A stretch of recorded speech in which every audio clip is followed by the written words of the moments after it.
Buenos días, hermanos. ¿Cómo están? ¿Contentos? Este mes estamos hablando acerca del amor. Ya el pastor compartió varios temas sobre el amor. Y hoy vamos a seguir hablando acerca del amor, pero vamos a buscar un enfoque distinto. Y vamos a hablar el amor entre hermanos de la iglesia, hermanos en Cristo. Y vamos a platicar acerca de una iglesia. Y para eso le voy a pedir que busque en su Biblia el libro de los Hechos, capítulo 2. Hechos, capítulo 2. Y vamos a ver los versos desde el 41 hasta el 47.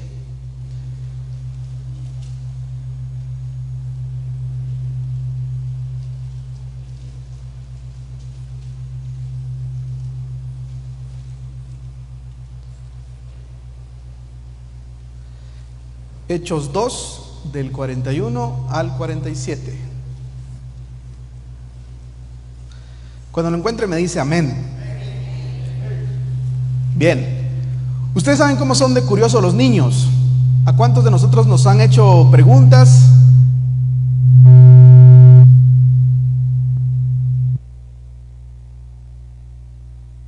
¿A cuántos de nosotros los niños han hecho preguntas? Yo creo que ahí tenemos un problema con el sonido.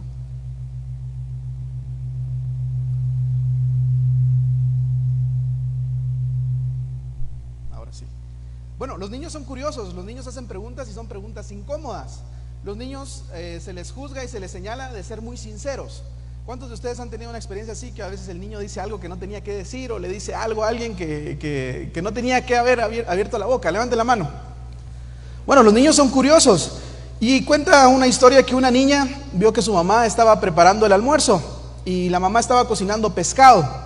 Cuando estaba cocinando pescado se dio cuenta que cuando lo preparaba le cortaba la cabeza y le cortaba la cola al pescado, y después lo metía en un sartén con aceite bien caliente. Y la niña estaba viendo cómo su mamá preparaba el almuerzo y se le ocurrió preguntar algo. La niña le preguntó a su mamá por qué le cortaba la cola y por qué le cortaba la cabeza al pescado. Su mamá se quedó pensando y le dijo: no lo sé, así me enseñó mi mamá, tu abuela. ¿Por qué no vas y le preguntas? Entonces la niña, curiosa por saber por qué le quitaban la cola y la cabeza al pescado, se fue a buscar a su abuelita y le preguntó: abuela, ¿por qué le cortan el pescado y la cabeza ¿por qué le cortan la cola al pescado y la cabeza para meterlo al sartén? La abuela se quedó pensando y le dice: nunca lo había pensado. Y le dice: es que tu bisabuela me enseñó que así se preparaba, y por eso yo le enseñé a tu mamá que se preparaba así. Y le dice: ¿por qué no vas y le preguntas a la bisabuela por qué lo hacía? La niña, con esa curiosidad de saber por qué lo hacía, va a buscar a su bisabuelita y le pregunta: ¿por qué cuando preparan el pescado le quitan la cola y la cabeza?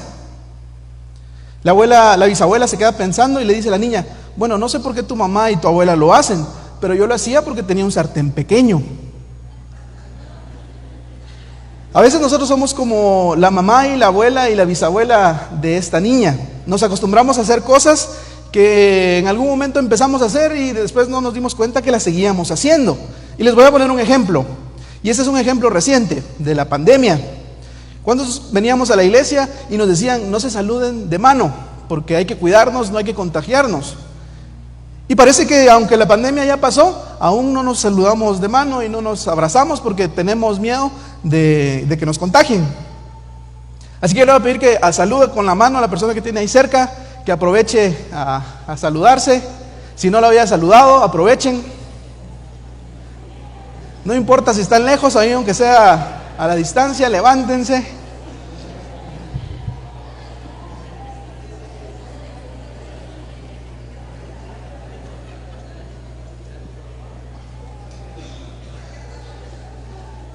Bueno, tampoco es fiesta. Regresen a los lugares. Y se dan cuenta que a veces nosotros somos como la abuela y la mamá de esta niña. Hacemos cosas que no sabíamos por qué las hacemos o por qué dejamos de hacer. Bueno, ya sabemos que la pandemia pasó y se puede saludarnos, nos podemos saludar de manos, y eso es algo que deberíamos de seguir haciendo, que no dejemos o no olvidemos que tenemos que saludarnos. Esta mañana vamos a estudiar la vida de una iglesia, y esa iglesia se presenta bien temprano en el libro de los Hechos. Así que leamos los versos del 41 al 47. Dice el verso 41. Así que los que recibieron su palabra fueron bautizados, y se añadieron aquel día como 3,000 personas. Y perseveraban en la doctrina de los apóstoles, en la comunión unos con otros, en el partimiento del pan y en las oraciones. Y sobrevino temor a toda persona, y muchas maravillas y señales eran hechas por los apóstoles. Todos los que habían creído estaban juntos y tenían en común todas las cosas y sus bienes, y los repartían a todos según la necesidad de cada uno. Verso 46. Y perseverando unánimes cada día en el templo y partiendo el pan en las casas, comían juntos con alegría y sencillez de corazón. Alababan a Dios y teniendo favor con todo el pueblo, y el Señor añadía cada día a la iglesia los que habían de ser salvos. El tema de esta mañana es una iglesia que expresa el amor de Dios, se caracteriza, y vamos a mencionar 3 características que tiene una iglesia que demuestra amor. Nosotros somos una iglesia, somos miembros de un cuerpo y debemos demostrarnos amor entre unos y otros. Cuando nosotros llegamos a estos versículos del 41 al 47, queda como anillo al dedo, porque si ustedes se vieron el estudio del pastor el día martes, se darán cuenta que estamos estudiando los primeros versículos del capítulo 2. Bueno, esto es la última parte del capítulo 2, y nos cuenta lo que ocurrió con ese grupo de gente que estaba reunida el día que el Espíritu Santo llegó. Y nosotros tenemos que entender que los que creyeron o los que oyeron el mensaje del apóstol Pedro, creyeron en el mensaje y fueron bautizados. Y el versículo 41 nos dice que más o menos ¿cuántos? 3,000. La mayoría de los que estaban ese día eran judíos, porque estaban celebrando una fiesta judía. El pastor nos explicó cómo era esta fiesta judía. Pero también probablemente había un grupo de prosélitos, que eran gente que había sido admitida al judaísmo, aunque no habían nacido en la nación judía. Estos convertidos eran hombres piadosos, dice el versículo 5 del mismo capítulo, de todas las naciones debajo del cielo. Significaba que esta iglesia era una iglesia que acababa de empezar. Probablemente hace una hora, no sé cuánto habrá durado el mensaje del apóstol Pedro, pero de ese momento para acá había iniciado la iglesia. Y estaban incluidos estos 3,000. Pero estos 3,000 no vivían en Jerusalén. Muchos habían llegado a Jerusalén para celebrar la fiesta y tenían que devolverse a sus ciudades, a sus pueblos, a su tierra. Muchos venían de regiones bien lejanas. Entonces, cuando Lucas nos da el reporte, que es uno de 7 reportes que él da en el libro de los Hechos, de cuál era el estado de la iglesia, nos va a contar que esta iglesia estaba unida, aunque no estuvieran cerca. Habían miembros de esta iglesia o de esta nueva iglesia que tenían que volver a partes lejanas, pero aún así eran partes de este surgimiento de lo que nosotros conoceríamos como la iglesia primitiva, la iglesia de Hechos. A través del mensaje del apóstol Pedro dice que se convirtieron 3,000, ahí está en el verso 41. Y es algo interesante porque en el ministerio de Jesús sabemos que no más de 120 creyeron en él. La primera vez que se predica el mensaje acerca de lo que había ocurrido con Jesús, 3,000 se convierten. Es decir, que Jesús adquirió más seguidores durante la predicación del apóstol Pedro que durante todo su ministerio en la tierra. Y esta gente no iba a quedar a la deriva, tenía que involucrarse en el plan de Dios para estos nuevos creyentes, que es la iglesia. Así que cuando nosotros leemos los versos del 41 al 47, tenemos que estar conscientes que estamos leyendo el surgimiento de la iglesia. Pero es una iglesia bella, es una iglesia que se desarrolla gracias al movimiento del Espíritu Santo y a través de la obra de los apóstoles que eran movidos por la obra del Espíritu Santo. Así que cuando nosotros llegamos a los primeros versos de lo que vamos a estudiar hoy, nos tenemos que dar cuenta de algo. Esta es una iglesia que tiene armonía. Es una iglesia que expresa amor, es una iglesia que está unida, y eso es lo que nosotros deberíamos también de caracterizarnos como buscando de Dios. Ese es el ideal que deberíamos de buscar cada uno de nosotros. Así que cuando hablamos que una iglesia que expresa el amor de Dios se caracteriza por, lo primero tendría que ser la obediencia. Vea el verso 41 y 42. Así que los que recibieron la palabra fueron bautizados. Ese era un paso de obediencia que ellos estaban dando. Y se añadieron aquel día como 3,000 personas. Dice el verso 42. Y perseveraban en la doctrina ¿de qué? De los apóstoles, en la comunión unos con otros y en el partimiento del pan y en las oraciones. Aquí tenemos por lo menos 3 actividades que hacían ellos. Perseveraban en la doctrina, significaba que ellos escuchaban las enseñanzas de los apóstoles. Pero también dice que estaban en la comunión con unos con otros. Nosotros aquí en la iglesia, en Buscando a Dios, podemos decir que seguimos perseverando en la doctrina de los apóstoles. Aquí se nos enseña mucho de las epístolas, aquí seguimos meditando y seguimos aprendiendo. Pero creo yo que entre nosotros hace falta comunión. Si ustedes leen lo que dice el verso 42, dice, en la comunión unos con otros. En el partimiento del pan probablemente es una alusión a la cena del Señor, que ya la celebraban como obediencia del mandamiento que el Señor Jesús había dado. Así que cuando vemos el versículo 42, tenemos que ver que este movimiento crecía no solo en ancho, en cantidad, sino también en profundidad. Ellos estaban perseverando en la doctrina de los apóstoles. La iglesia, esa comunidad, era construida en base a la enseñanza apostólica de los que estaban ahí. Sabemos más adelante por el relato de Lucas que ahí estaba Pedro, que estaba Juan, que estaban los hermanos del Señor Jesús y otros que estaban enseñando y contándoles lo que el Señor Jesús había enseñado a cada uno de ellos. Pero lo interesante es que cuando llegamos nosotros a la parte donde dice comunión, esa palabra comunión que se encuentra en el versículo 42 es la traducción de una palabra griega que se llama koinonía. La koinonía es una palabra que se utiliza para expresar la comunión espiritual entre los hermanos que comparten una misma fe. Pero esa koinonía también se expresa en una comunión con Dios que se refleja entre los hermanos. Es decir, que la koinonía de la que se menciona en el versículo 42 es una comunión espiritual entre hermanos, entre gente que comparte la misma fe y entre Dios que ocurre al mismo tiempo. Y esto es un don de Dios. Por ejemplo, nosotros podríamos organizarnos, podríamos aquí formar un equipo de fútbol.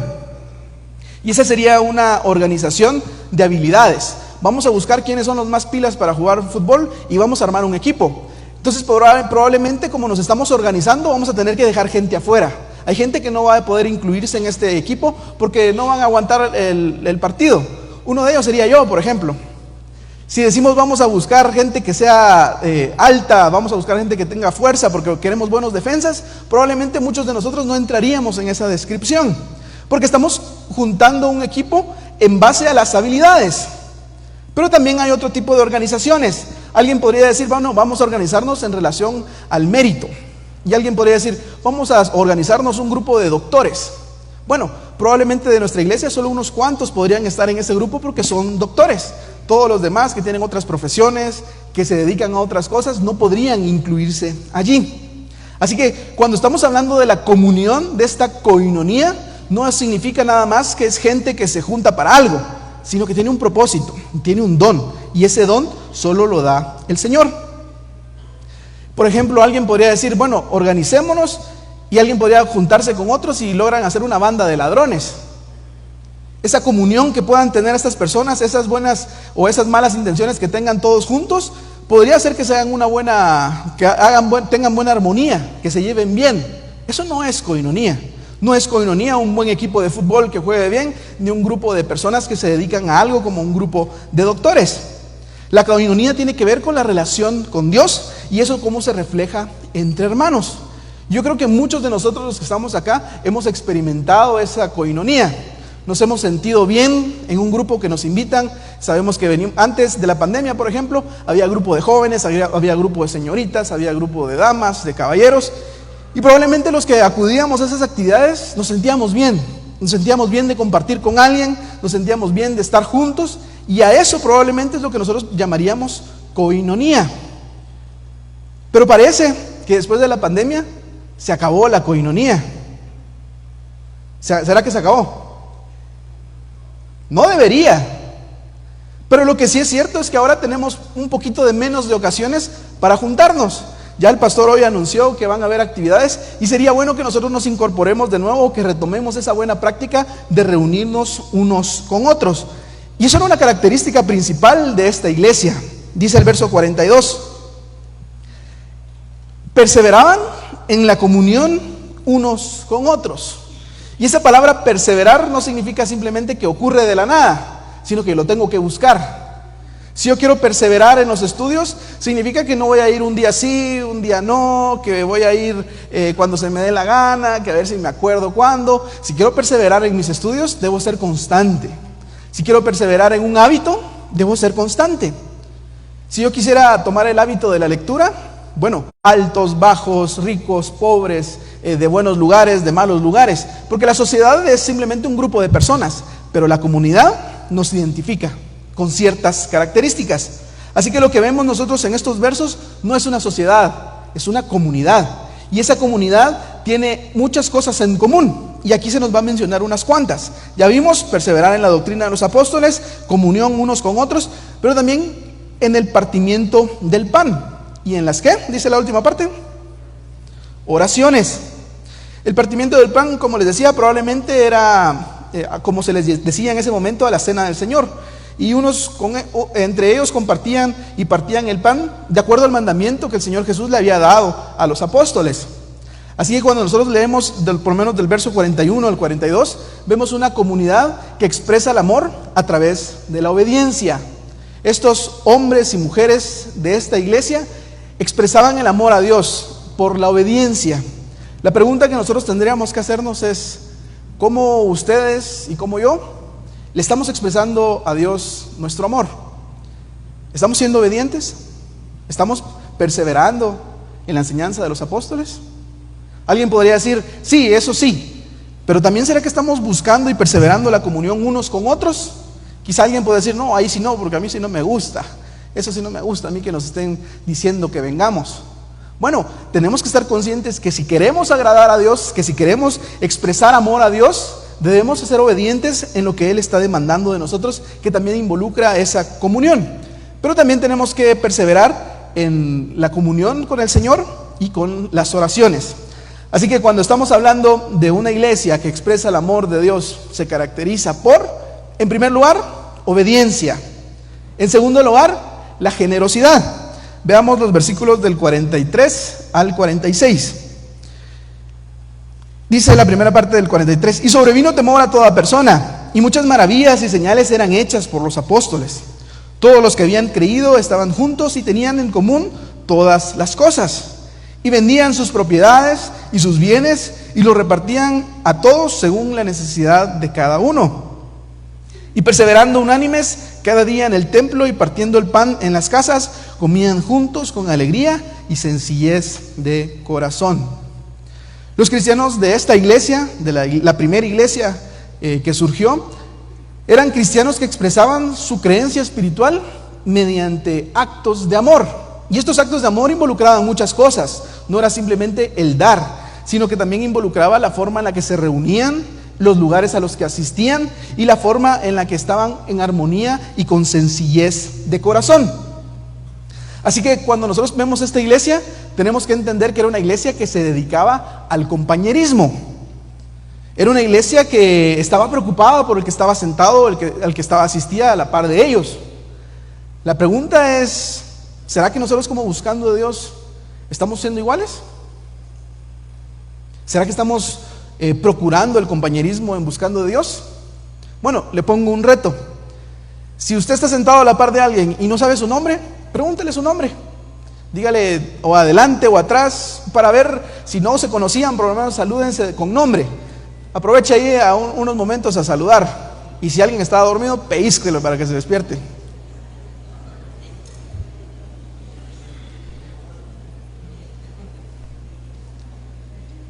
El compañerismo es conocernos, saber por lo menos nuestros nombres, saludarnos. Eso es compañerismo.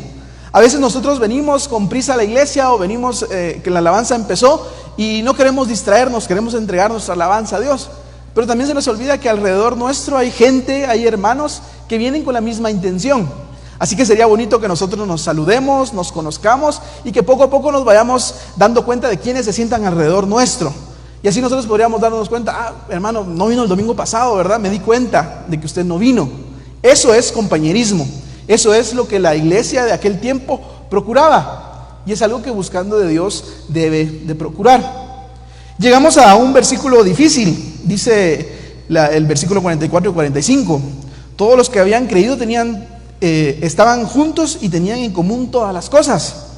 Y vendían sus propiedades y sus bienes y los repartían a todos según la necesidad de cada uno. Para estos cristianos, compartir las cosas materiales no fue necesariamente un despojo, no era una obligación, no era una política, no era una regla que tenían que cumplir. Era una actitud espontánea, conociendo a fulanito de tal y sabiendo la necesidad que tenía, y si yo podía ayudarlo, lo hacía. Y no se volvió una regla que la iglesia tenía que cumplir. Imagínense qué difícil decir, bueno, a la iglesia que usted va a tener que vender lo que tiene para darle a los que no tenemos en buscando de Dios. Bueno, eso sería complicado. Pero lo que el texto nos está diciendo es que estos primeros cristianos tenían una actitud completamente voluntaria. Ellos eran los dueños de sus posesiones y les pertenecían. Y aún sabiendo eso, tenían la disposición de corazón de poder dar a los que tenían menos, a los que tenían necesidad. Se apoyaban mutuamente. Y esto probablemente la razón por la que ocurría es que se veían más frecuentemente que nosotros hoy. Probablemente si nosotros nos viéramos todos los días, sabríamos qué necesidades estamos pasando. Pero como nos vemos los domingos y algunos de nosotros venimos bien arreglados, dicen, este hermano no tiene problemas. O nos ven en la iglesia platicando, dicen, este hermano no tiene ninguna necesidad. Pero si nos viéramos todos los días, si escucháramos nuestras historias, si supieran nuestros trabajos, probablemente alguno diría, este hermano necesita oración, voy a orar por él. Y no estoy hablando de bienes materiales. El pastor ya ha enseñado acá de que algunos se han pasado de listos y han ido pidiendo dinero a hermanos que tienen un poquito de más de posibilidades y que se han quedado mal y han hecho, se han portado mal en ese sentido. No estoy hablando de dinero. Lo que nosotros podemos darle a otros es tiempo. Podemos darles decirle, vamos a orar por usted, hermano. O mire, fíjese que yo en mi trabajo conozco a alguien que le pueda ayudar en su necesidad. Lo que necesitamos es ese compañerismo, conocernos los unos a nosotros para saber cuáles son las necesidades. En esta iglesia no habían obligaciones, no había presión por parte de los apóstoles para que lo hicieran, sino que era el resultado del amor que se sentían unos por otros. La pregunta es, si nos enteráramos de que aquí en la iglesia hay un hermano con necesidad y no lo conocemos, ¿seríamos capaces de dar algo por él? Alguien podría decir, ni lo conozco, ¿por qué le voy a dar? Bueno, esa no es una actitud que reflejaba esta primera iglesia. Se conocían, sabían quiénes eran, por lo menos por nombre, por el lugar donde vivían, y sabían que la necesidad de esa persona podía ser sincera.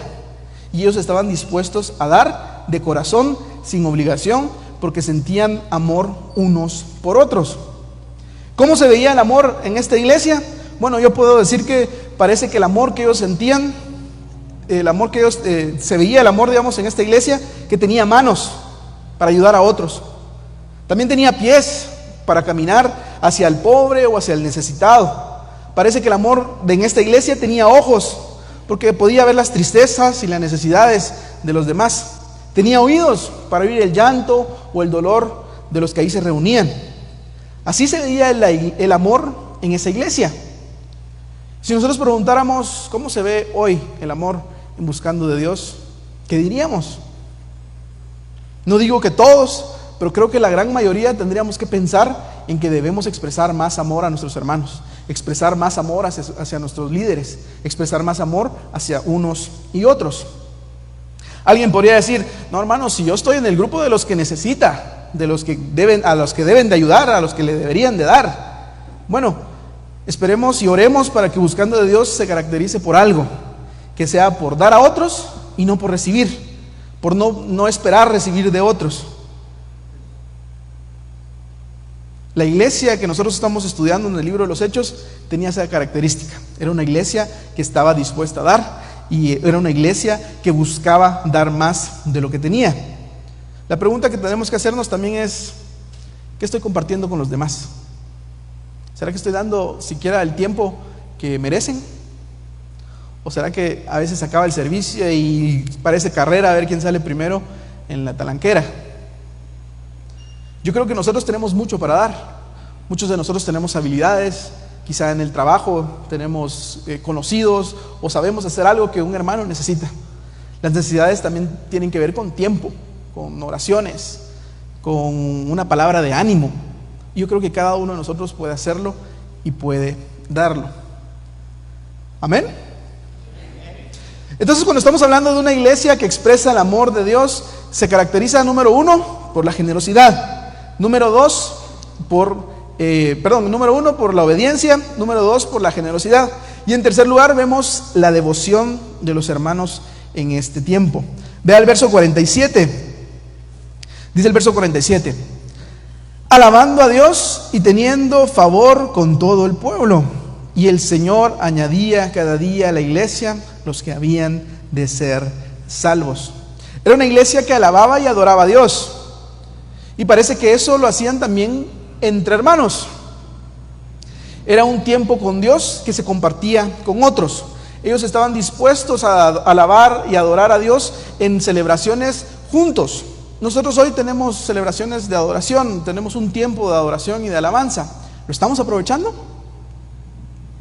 ¿Será que expresamos amor a Dios a través del tiempo de alabanza en la iglesia?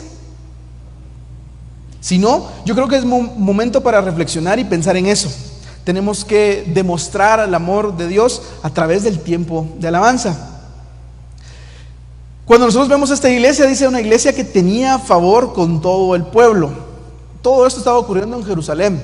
Jerusalén probablemente era una ciudad grande, pero aún así la gente veía a estos nuevos cristianos y veía que se comportaban de tal manera que había favor de parte del pueblo hacia ellos. Así que nosotros podemos darnos cuenta que la iglesia tenía conductas, tenía acciones, tenía palabras que se podían reflejar y que muchos otros entendían como que estos algo tienen diferente. Estos están haciendo algo que vale la pena conocer. Entonces nosotros podemos decir que como la iglesia de este tiempo, nuestras palabras y nuestros actos pueden convencer a alguno de que vale la pena escuchar el evangelio. La forma en la que usted vive, la forma en la que usted habla, la forma en la que usted se expresa, pueden demostrarle a otras personas que vale la pena escuchar el evangelio. En nuestros tiempos también es posible que la gente nos vea, la forma en la que hablamos, la forma en la que nos conducimos, la forma en la que trabajamos, y que alguien pueda decir, bueno, por lo que veo en este hermano o en esta persona, me doy cuenta que ser cristiano es útil. Me doy cuenta que los cristianos son responsables. Me doy cuenta que los cristianos son buenos vecinos. Me doy cuenta que los cristianos son buenas personas. La pregunta es, si yo le preguntara a alguien cercano a usted por la conducta de este hermano, ¿qué piensa del cristianismo? ¿Qué diría? Si por la conducta de cada uno de nosotros la gente se hiciera un criterio de qué es la iglesia, de qué es Cristo, ¿qué dirían? Los cristianos que viven el evangelio como esta iglesia se convierten en evangelistas solo con la forma en la que viven, solo con la forma en la que se expresan, solo con la forma en la que trabajan. Ser miembro de una iglesia es expresar quién es Cristo y quién es nuestra iglesia. Yo creo que cada uno de nosotros tiene una responsabilidad grande en ese sentido, porque cada uno de nosotros debería sentirse responsable de que la forma en la que usted habla, la forma en la que usted trabaja, la forma en la que usted hace negocios, la forma en la que usted vende cosas, refleja quién es Cristo y cómo es su iglesia. En aquel tiempo la gente tenía en favor a todo el pueblo por sus acciones. ¿Qué acciones? Bueno, su obediencia, su generosidad, pero también su devoción. Cuando esta comunidad de creyentes empezó, no eran simples reuniones una vez a la semana, no era simplemente juntarse en un edificio, sino que era una verdadera familia, y era una familia espiritual, y esa familia espiritual compartía su vida con los demás, practicaban el amor, y era un amor sacrificial, les costaba tal vez dar lo que tenían, y en esa familia se glorificaba a Dios. Cuando nosotros hablamos de amor y que debemos expresar amor a nuestros hermanos en Cristo, yo creo que debemos pensar en eso. ¿Será que venir a la iglesia es una práctica semanal? ¿Será que es solamente juntarnos en un edificio? ¿O será que estamos buscando ser parte de una familia espiritual? Venimos aquí para compartir nuestra vida, para dar amor con nosotros, para glorificar a Dios? La invitación, hermanos, esta mañana, y para terminar, es que vivamos de acuerdo a estos principios. La obediencia, la generosidad, la devoción a Dios se ven, se pueden tocar. Y las personas de allá afuera nos están viendo cómo nos comportamos. No aquí todos se portan bien, uno que otro, no. Pero allá afuera todos nos ven y en base a lo que ven, juzgan. Así es Cristo, así es la iglesia. Yo por eso no voy.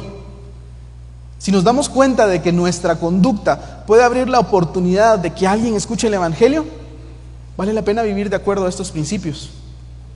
Si yo no vivo de esa manera, si yo no vivo representando bien a la familia espiritual de Dios, si yo no practico el amor sacrificial, si yo no glorifico a Dios, produzco resultados.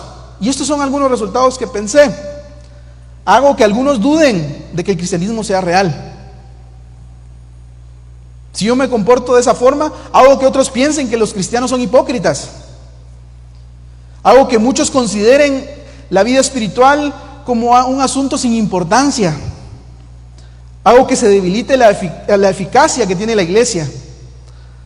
Hago que los predicadores encuentren más difícil presentar un mensaje.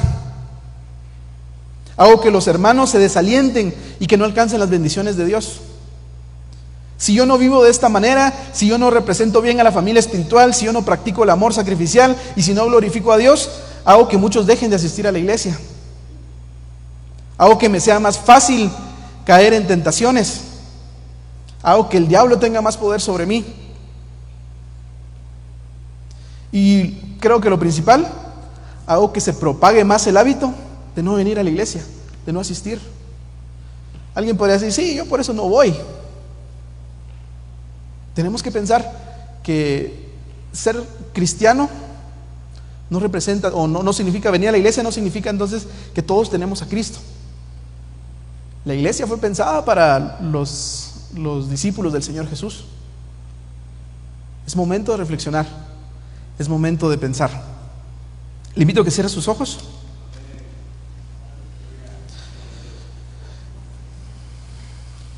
Y que, como siempre digo, se ponga cuentas con Dios. Cada uno de nosotros peca, falla, se equivoca, a veces con intención, a veces sin intención, pero siempre es bueno ponernos a cuenta con Dios.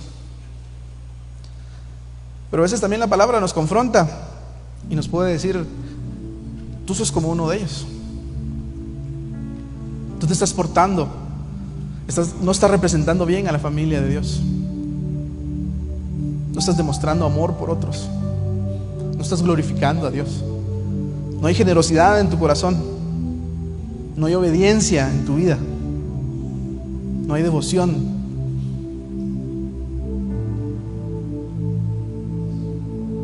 Pidámosle al Señor perdón por eso.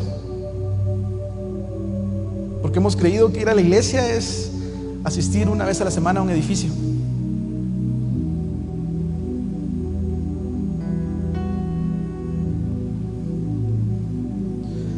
Señor, esta mañana yo te pido que buscando de Dios, Señor, sea como esta iglesia, la primera iglesia, Señor. Que sea una iglesia unida, que sea una iglesia que persevera, Señor, en aprender más de ti, en tener comunión unos con otros, en la oración. Señor, que sea una iglesia generosa,